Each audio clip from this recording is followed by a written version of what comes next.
Still steaming. Still warm. The house was too quiet. The kind of quiet that makes your skin tighten before your brain catches up. I called out once, twice. No answer. The garage door had been locked from the inside. The backyard untouched. But the basement door was cracked open. I went down slowly, each step heavier than the last. And then I saw him. My son. Face pale. Body crumpled near the boiler. Knees scraped, a red welt forming just above his brow.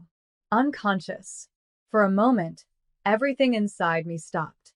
My lungs, my legs, the blood in my veins. Then I screamed. I dropped to my knees, shaking him. Liam. Liam, baby, wake up. Can you hear me? And behind me, like a shadow that didn't belong, I heard the sound of a spoon clinking gently against ceramic. I turned. There, at the top of the stairs, stood my husband, leaning on the railing. Calm. Serene. Tea in one hand. The same hand that once held our son on his first day of preschool. He defied my word, he said, like we were discussing chores. Actions meet consequences. You know that's how I handle things. I couldn't move. I couldn't even scream. My hands kept checking for a pulse, my eyes refusing to blink. Call a doctor if you want, he added casually. He'll be fine. This'll teach him. I did. Not because I believed him, but because I knew this wasn't the first time something had cracked behind his calm. When the doctor arrived, he moved with purpose. Checked my son's breathing. Monitored his pulse. Felt his head. His jaw tensed. Then, quietly, with a softness I hadn't expected, he turned to me and placed a hand on my arm. His voice dropped low, nearly a whisper. Ma'am, before your husband returns to this room, call the police. Immediately. The look in his eyes? I'll never forget it. Not fear. Not panic. Something colder. Something that said, this isn't the first boy I've seen like this. But it better be the last. I didn't hesitate. My hands shook as I dialed, but the fear in the doctor's voice overpowered everything. When the dispatcher picked up, I kept it short, just the truth, plain and cold. There's a child, my son. Unconscious. Possible assault. The man who did it is in the house. They asked if I felt safe. I lied. I said yes. Because if I said no, I knew they might move slower. When I ended the call, the doctor gave me a small nod. He stayed with my son. Bless him. Whispering steady reassurances into that broken quiet. I went upstairs. My husband was still at the kitchen table, tea now cold, phone in his hand. He looked up and smiled like we were just two tired parents on a Sunday afternoon. He'll be fine, he said again. You'll see. He's just like me, stubborn. I stood across the room from him, hands clenched, 100 things burning in my throat. I could have screamed. I could have thrown something. But I didn't, because now I understood. This wasn't a sudden loss of temper. This wasn't a moment of anger. This was who he had become when no one was watching. And maybe who he always was. I called someone, I said quietly, just to be safe. He tilted his head. Over a fall? You're letting emotions cloud judgment again. That line. He always said it about my tears, about my instincts, about my warnings. And every time, I let it sink into my bones like guilt. But not today. Today, I heard something else beneath those words. Control. Justification. Power.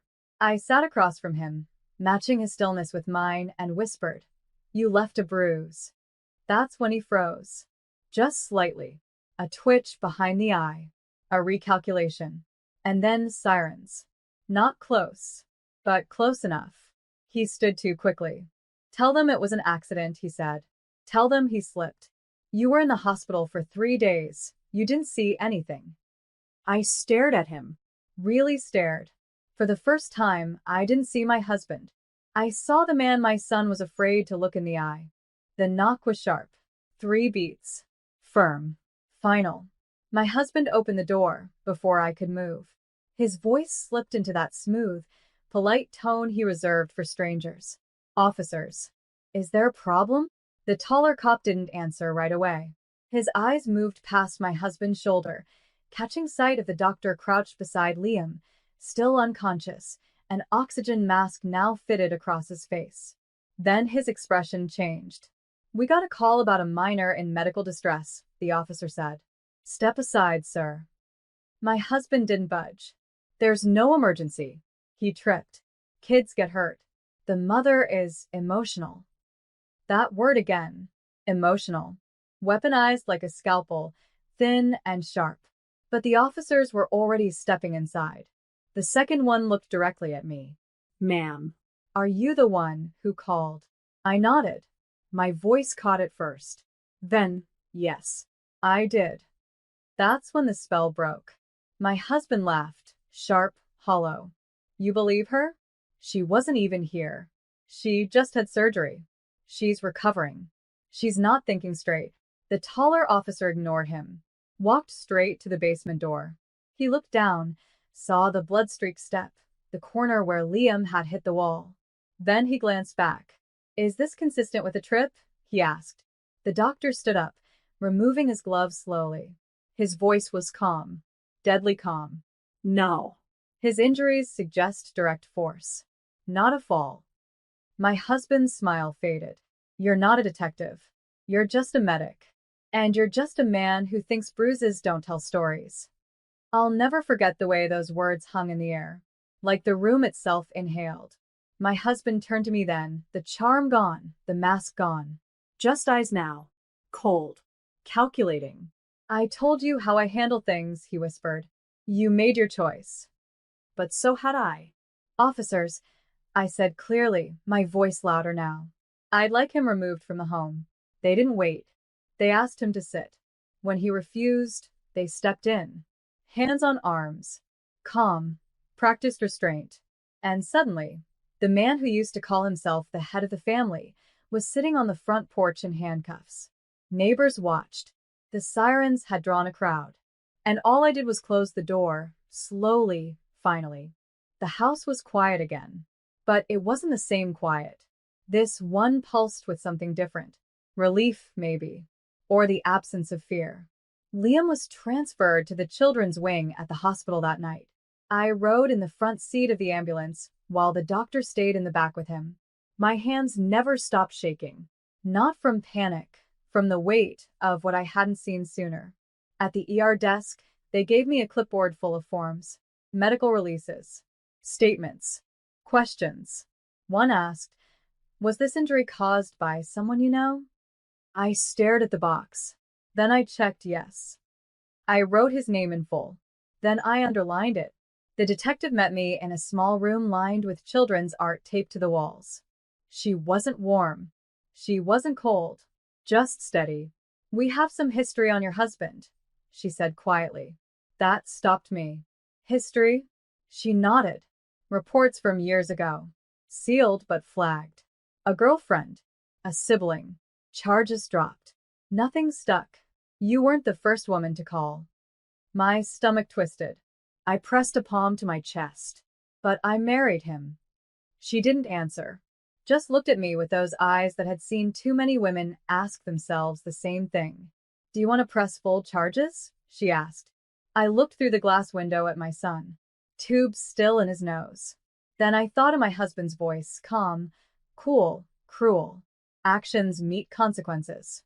I turned back. "Yes," I said. And then, "I want the full weight of the system on his back." The detective nodded once, then handed me a card. "He'll probably try to contact you. Through friends. Family. Guilt." "I'm not listening," I said. And I meant it. The moment they filed the formal charges, a cold front moved through the entire house. His family called. His mother begged me to reconsider. "It was just a moment," she whispered. "No," I said. It was a mindset. Because moments pass. But mindsets dig in. I wasn't just protecting Liam now. I was burning the bridge he might one day walk back across. And I was lighting it from both sides. The subpoena arrived in a thick white envelope. My name on the front. The state seal embossed in gold. It didn't feel real until I held it. Until I saw his full name again, defendant, Michael E. Carr, typed in bold, Like the man who once kissed my forehead goodnight was now just another case file. The court date was set for the following month. In the meantime, everything blurred. There were interviews, child services, a counselor who sat with Liam for 2 sessions and told me, softly, he's quiet, but not broken. You got him out in time. That sentence stayed with me. You got him out in time. I wanted to believe it, but courtrooms don't care about timing. They care about evidence. I sat across from lawyers in beige suits who kept asking me the same questions. Had I ever witnessed this behavior before? Did I have documentation? Why didn't I leave sooner? That last one always stung. As if love is a light switch. As if fear wears a name tag. But the worst part? The people I didn't hear from. Friends who had been at our wedding. His sister, who used to call me every Sunday. My own cousin, who messaged once to say, this is complicated, and then vanished into silence. It's funny how truth makes people uncomfortable, especially when it wears the face of someone they thought they knew. But for every voice that fell away, another one rose. Liam's school principal sent flowers. The nurse from the hospital left me a voicemail. Whatever you need, I'm here. And my father-in-law, who had flown back to base temporarily, emailed a single line. You're not standing alone in that courtroom. I'll be there. And I believed him, because strength doesn't always roar. Sometimes, it's just someone standing quietly behind you when the world tries to shake you loose. So, I printed everything. Photos, statements, medical notes, and placed them in a folder labeled Truth. Because that's what I was walking into court with. Not rage, not revenge, just truth. And that's more powerful than anything he ever raised his voice to say. The courtroom smelled like paper and old carpet. Nothing dramatic. Nothing like the movies. Just a place where lives got sorted into folders and facts. I sat at the front beside my lawyer. Hands folded. Shoulders still. Across the room, him. My husband. Blue suit. New haircut. Looking every bit the image of a man misunderstood. He wouldn't meet my eyes. When the judge entered, everyone stood. The quiet slammed down like a curtain. And then it began. They started with the incident report, the 911 call, the paramedic statement, then the doctor. Calm, precise, professional. He described the injuries, the bruising, how Liam's trauma didn't match a fall, how he saw fear in my son's eyes, even while unconscious. My husband's lawyer objected to emotional inference. The judge overruled it. Then came me. I stood, walked to the center, felt everyone's eyes on my spine. They asked me questions. I answered with facts. No theatrics, no tears, just. I wasn't there when it happened, but I heard what he said after. He told me, actions meet consequences. I watched the jury shift. Some leaned forward. One shook her head. Then came the hardest part, the video.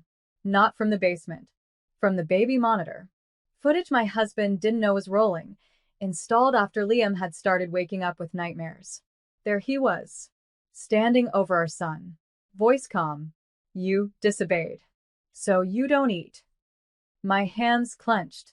My jaw locked. The video stopped. Silence. And then for the first time he broke. Slouched forward. Elbows on the table. Face pale. It was over. Not legally. Not yet. But the image was burned now. Into the court. Into every eye that saw. This wasn't about whether he'd be charged. It was about the story finally being told. And no amount of silence could protect him from it anymore. The verdict came faster than I expected. 2 days. Not weeks. Not months. Guilty of misdemeanor child endangerment. Guilty of obstruction. Guilty of emotional abuse under civil statute. He wouldn't go to prison. But the sentence was clear. Probation. Mandatory counseling. No unsupervised contact with minors. And a full restraining order, filed in both mine and Liam's names. The judge didn't lecture. He didn't raise his voice. He just looked at my husband, the man who used to hold court at every dinner table, and said, "You broke something that will take this child years to unlearn." that will echo inside his trust. That is what you're being punished for. The gavel came down, and just like that, the man who once insisted on control had none left. He looked at me then. First time since the day he was cuffed. His mouth opened like he had something to say. But I stood, turned, and walked out. Outside the courthouse, my father-in-law was waiting. No uniform this time. Just jeans, a simple jacket, and a look I'll never forget. Not pride, not sympathy. Just quiet presence. He didn't ask what happened. Didn't need to. I hugged him, tighter than I ever had. And for the first time in months, I cried. Not because I was broken, because I had survived it. And so had Liam. That night, as I tucked my son into bed, he looked up and whispered, "Is he gone?" I nodded. "He's gone, sweetheart. And he's not coming back." He closed his eyes. And for the first time in a long time, he slept without flinching. There's a moment that comes long after the storm. Not with thunder, not with a crack. Just stillness. You look around the house and realize no one's holding their breath anymore. No one's walking on eggshells. No one's afraid of the silence. That's when you know it's over. I kept the folder labeled truth. Not to dwell, but to remember. Because forgetting is dangerous. Forgetting is how we let it happen again. Liam's bruises faded. The nightmare stopped. He laughs more now, not loud, but real. Like his chest finally trusts it won't be punished for joy. I changed the locks. I changed my number. I changed the way I measure love.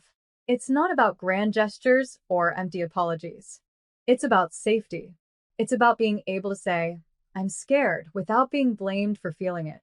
Sometimes people ask how I got out. What finally pushed me? It wasn't the bruises. It wasn't the basement. It was the tea. Still warm on the counter. Still steaming, while my son lay unconscious just a few steps away. That image will stay with me longer than any gavel or sentence. Because in that moment, he wasn't a man. He was proof that calm can be cruel, and that evil doesn't always shout. Sometimes it drinks tea and calls it parenting, but not in this house. Not anymore. Here, we build again. Here, we breathe. Here, we choose softness and never call